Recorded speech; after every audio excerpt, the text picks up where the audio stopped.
Olá, estamos de volta, programa Compartilhando o Evangelho.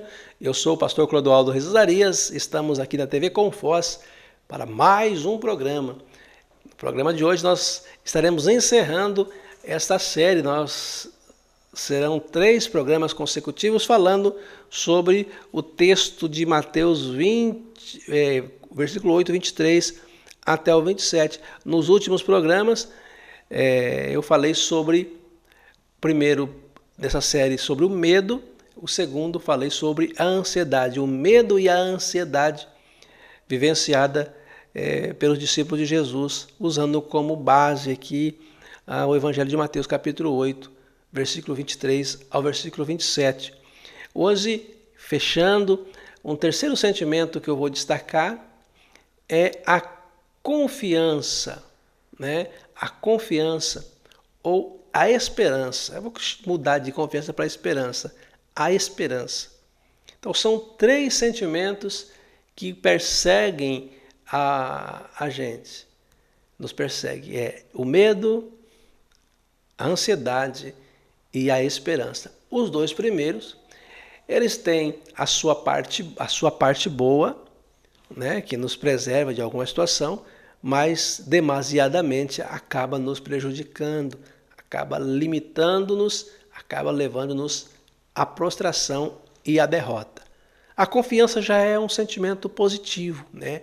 A confiança ela é um sentimento positivo e que nos leva sempre a algumas experiências maravilhosas. Mas eu quero compartilhar isso daqui a pouquinho com você, pois eu quero convidar você a assistir comigo os endereços da Igreja Evangélica Avivamento Bíblico, na Vila Yolanda, no Jardim das Flores, no Jardim São Roque e também no Morumbi 2. Vamos lá? Igreja Evangélica Avivamento Bíblico, na sua tela.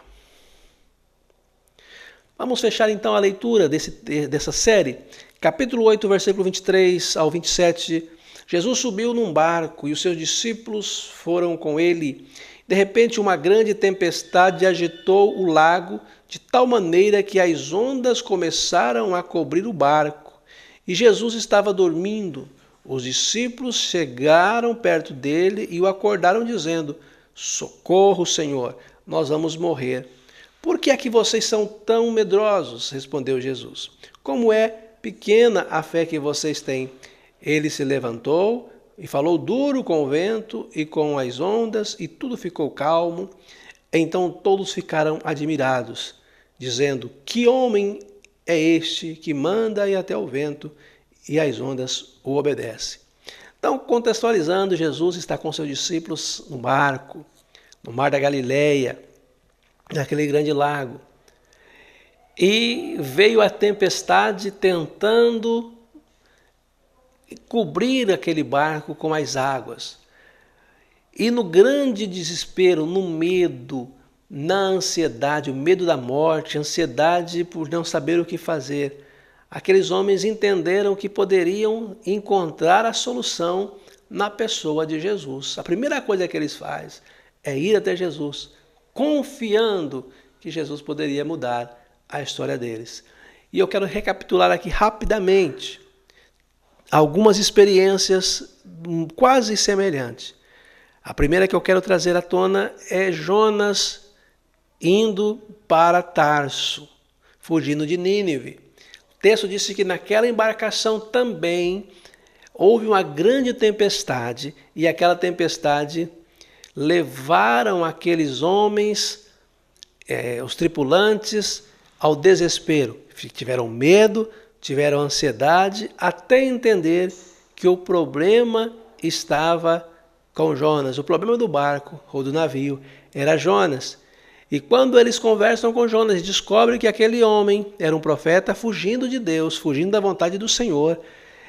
Eles jogam aquele profeta fora do barco, confiando que Deus mudaria a história. E aí eles fazem uma oração dizendo: "Senhor, não impute sobre nossa cabeça o sangue desse homem." Ou seja, quando eles fazem aquilo, eles estão confiando que Deus mudaria a história. Uma outra passagem, também sobre embarcação e também sobre tempestade, está na viagem de Paulo a Roma, Atos dos Apóstolos, capítulo 27 em diante, nós vamos encontrar essa narrativa que o apóstolo Paulo está viajando para Roma, indo para Roma, e no meio do caminho há uma grande tempestade, uma tempestade gigantesca. Foram quase 15 dias sem ver o sol, ver as estrelas ou a lua. Eram dias de densas trevas, não tinham noção de tempo. Capítulo 27. Paulo viaja para Roma no capítulo 27 de Atos dos Apóstolos, e lá diz a palavra que eles haviam perdido a esperança. Eles haviam perdido a esperança, eles imaginavam todos mortos. No caso do Jonas, o mar Mediterrâneo, né, o grande mar. Aqui também, no caso de Paulo, também é o grande mar. Não era o mar da Galileia, um pequeno lago de água doce. Não, é o grande mar. E há uma revelação no texto que diz que depois de 14 dias, à noite, Paulo recebe uma visita de um anjo. O texto diz muito claro isso. E naquela manhã seguinte, Paulo disse, ou no dia seguinte, Paulo disse, vamos nos alimentar, pois há 14 dias nós não comemos.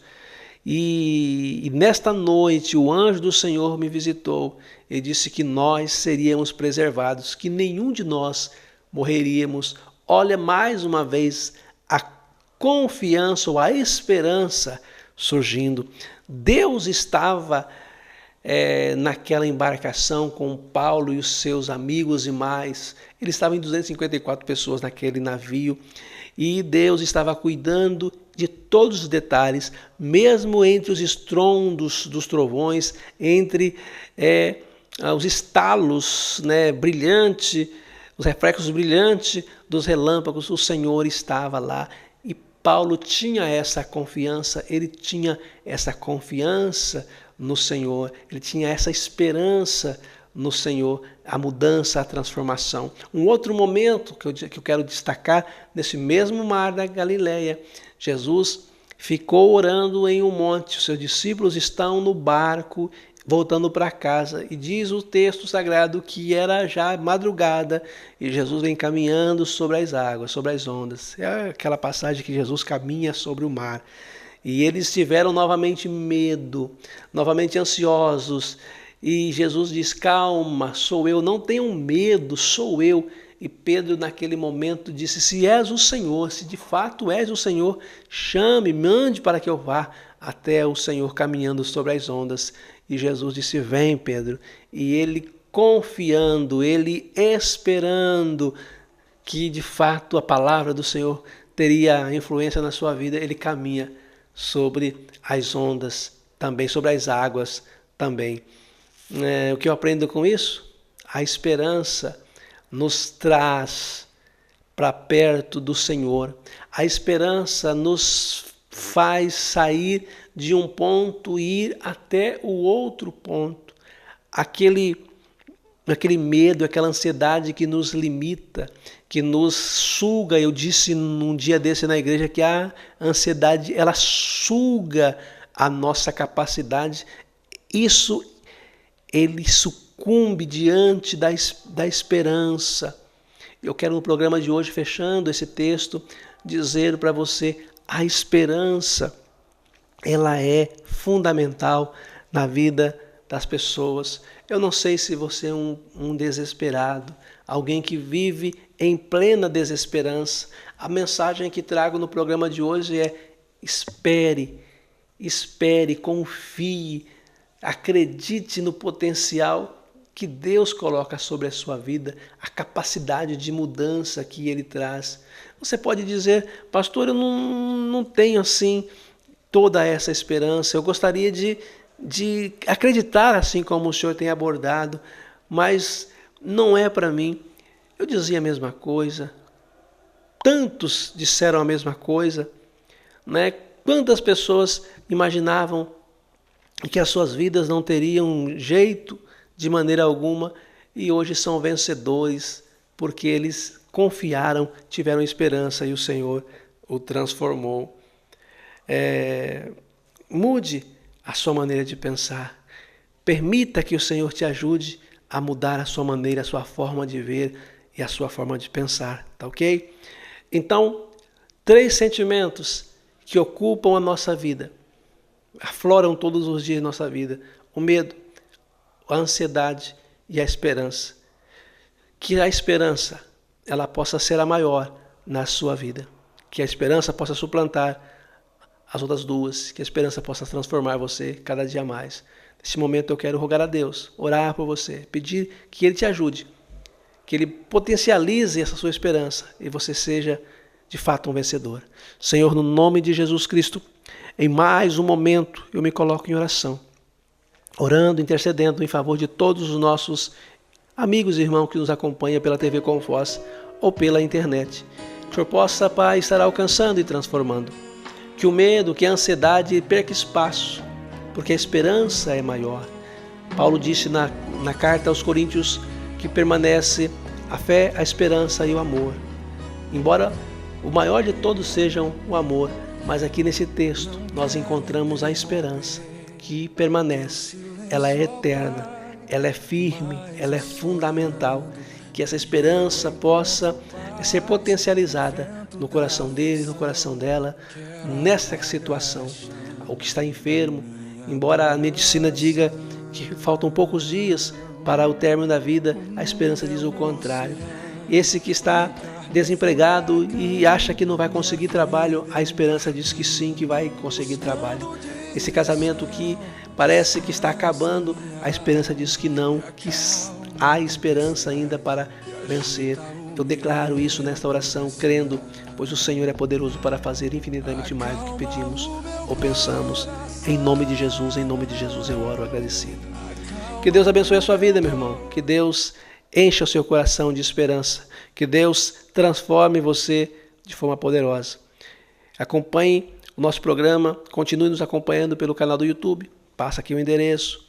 Interaja conosco pelo Facebook Clodoaldo Rezarias. Envie-me um e-mail, prclodoaldo.hotmail.com. WhatsApp 45996899802. Twitter, @reisazarias. E você vai estar interagindo conosco. Tenho certeza que nós vamos aí termos experiências maravilhosas, né? Você apresentando as suas dúvidas e medos, eu compartilhando com você essas mensagens. Não deixe de participar conosco na Igreja Evangélica Avivamento Bíblico, Rua Francisco Guaraná de Menezes, número 82, na Vila Yolanda. Francisco Guaraná de Menezes, 82, Vila Yolanda. Domingo, 18 horas. Rua João Batista Frígula, 502. Rua João Batista Frígula, 502.